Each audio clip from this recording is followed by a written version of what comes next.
of strengthening the new center of Islam and the influence of Muslim brotherhood.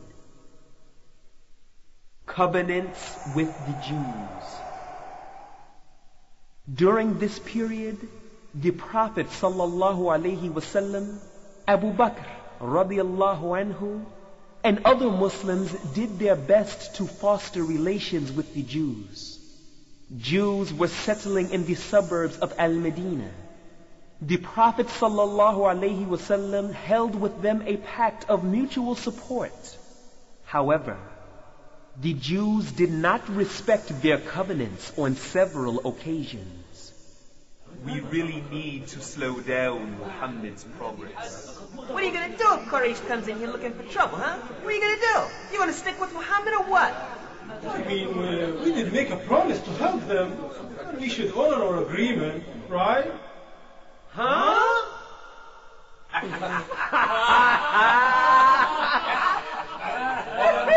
You see that?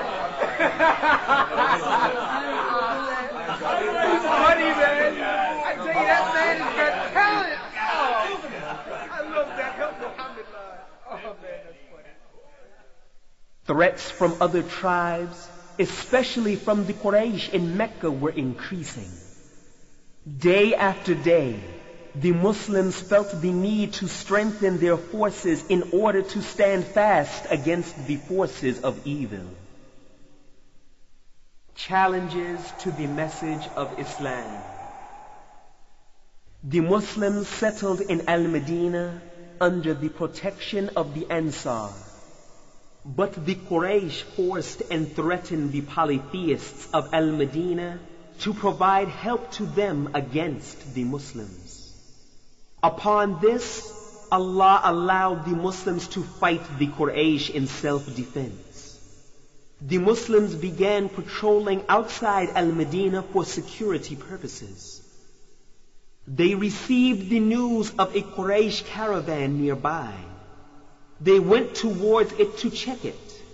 Abu Sufyan, the leader of the caravan, got news of the Muslims coming towards them. In fear of their attack, he changed his direction and managed to escape.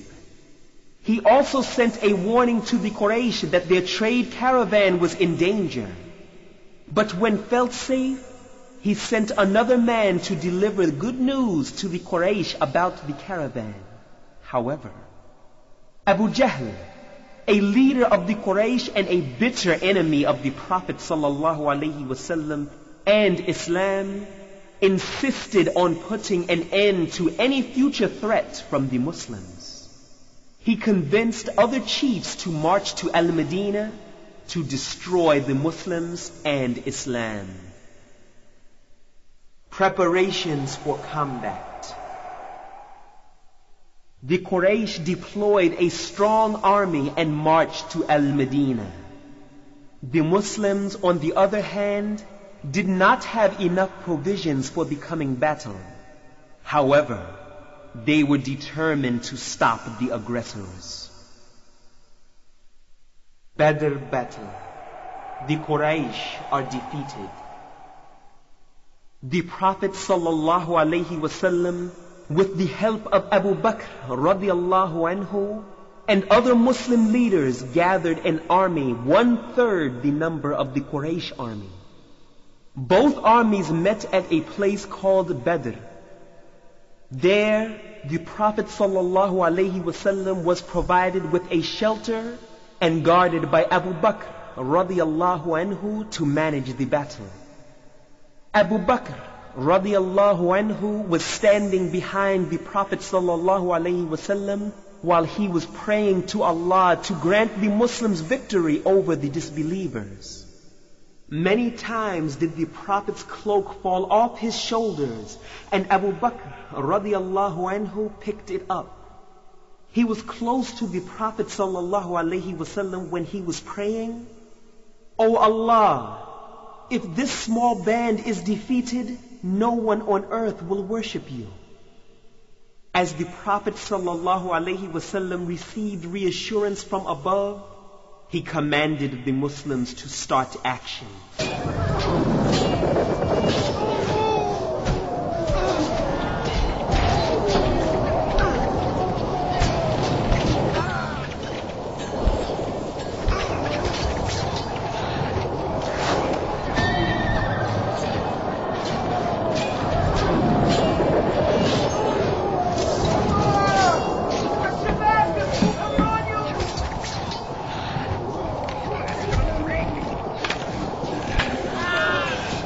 throughout the battle, Abu Bakr radiallahu anhu remained by the side of the Prophet sallallahu alaihi wasallam. He was again and again encouraging the Prophet sallallahu alaihi wasallam by words like, "O Prophet of Allah, why fear? Allah has promised to you victory and support. He certainly will fulfill His word." No sooner the battle became hot than the Prophet sallallahu alaihi wasallam told Abu Bakr radiallahu anhu that the help of Allah had come. He said to him, "Here is Jibreel riding a horse with its reins in hand and dust on its teeth."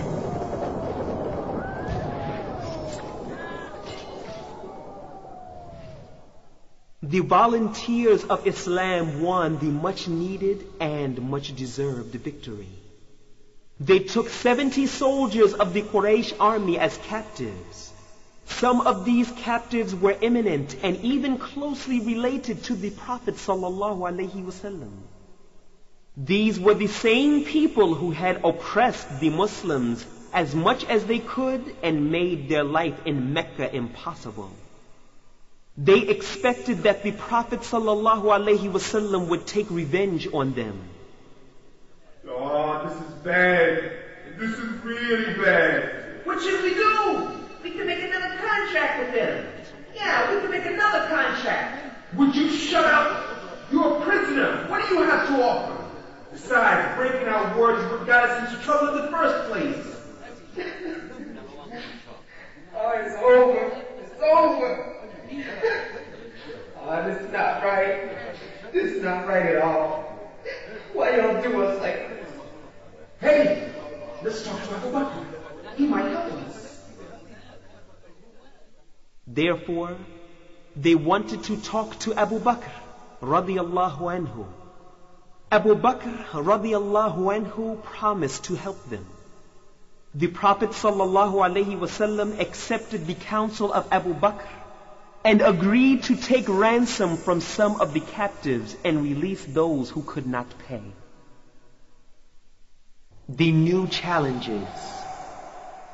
The victory of Badr opened a new page in the history of Islam and the Muslims. The Prophet sallallahu alaihi wasallam began planning future actions. The Jews and the surrounding tribes were not happy with this victory. Grudge and anger made them join hands against the Muslims. In the face of such dangers, the Prophet sallallahu alaihi wasallam was always consulting Abu Bakr radiallahu anhu and other companions from both migrants and supporters to create a sense of unity among all Muslims. The Jews did not hesitate to announce their jealousy and plans to defeat the cause of the Muslims. They began harassing Muslims through plots to weaken them. One Jewish clan named Banu Qaynuqa' went very far in harming the Muslims.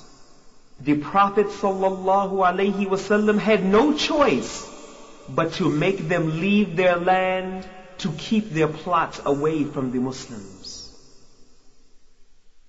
Uhud battle. The Quraysh, on the other hand, did not give up the idea of taking revenge for their defeat at the Battle of Badr.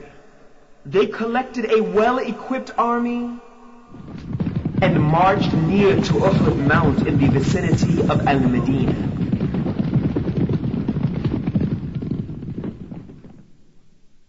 Abu Bakr radiyallahu anhu and some other companions of the Prophet sallallahu alaihi wasallam played a major part in preventing the Quraysh from achieving any gain from the partial defeat of the Muslims.